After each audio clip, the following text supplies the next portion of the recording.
দর্শক, ডাকসু নির্বাচনের একটি রাজনৈতিক বিশ্লেষণ চলছে নানাভাবে, নানা দিক থেকে।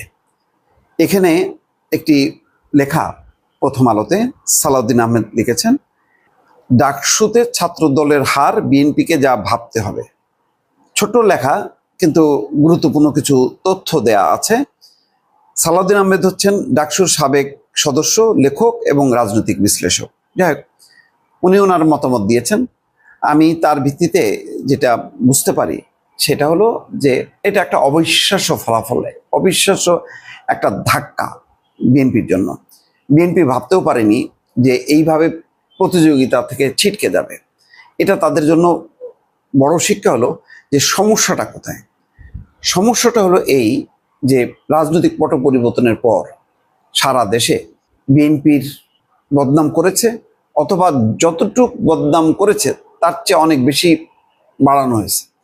ফলে এর ছাপ লেগেছে, অর্থাৎ এই কাদার ছাপ লেগেছে কিন্তু বিএনপি এবং তার সহযোগী অনেকগুলো সংগঠন, তার সংগঠনগুলোর উপর।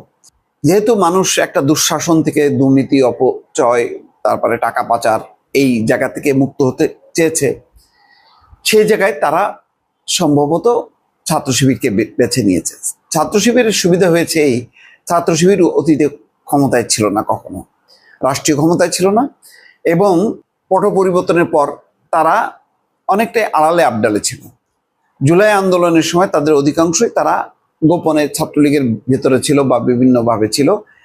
তাদের ইমেজটা, মানে তারা যে কেমন, এই বিষয়টা একটা ক্লিন ইমেজ আছে। মোট কথা, তাদের বিতর্কিত কোনো ভূমিকা শিক্ষার্থীরা পায়নি।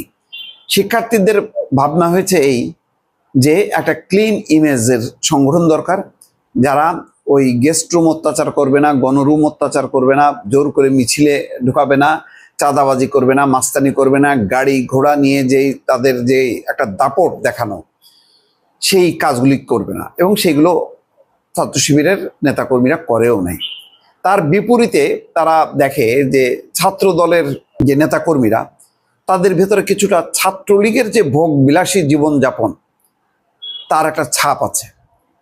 সেই কারণেই সাধারণ শিক্ষার্থীরা মনে করছে যে তাদের আগামী দিনের যেই নেতৃত্ব আসবে ডাকসুতে, এমন একটা ইমেজের আসবে বা এমন একটা নেতৃত্ব যারা সত্যিকার অর্থে সৎ, পরিচ্ছন্ন, যাদের দ্বারা তারা ক্ষতিগ্রস্ত হবে না।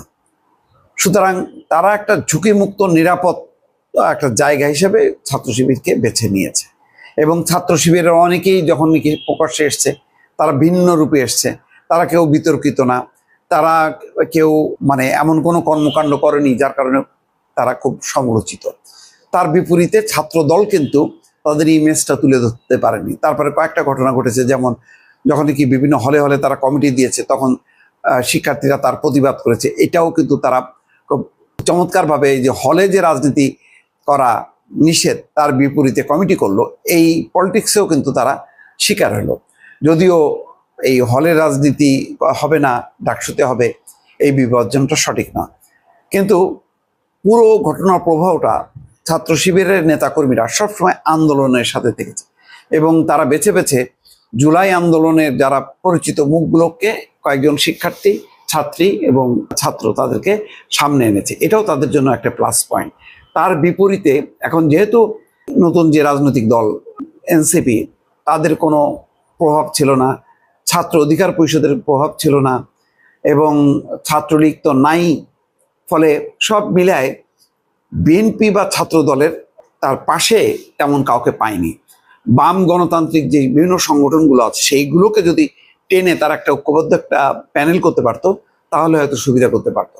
সব মিলায় এই রাজনীতিটা বা ছাত্র শিবিরের শক্তির উত্থানটা, কৌশলটা আসলে ছাত্র দল ধরতে পারেনি, এবং সব মিলায় একটা ইমেজগত সংকট, সেটাও হয়তো বড়ভাবে সামনে এসছে।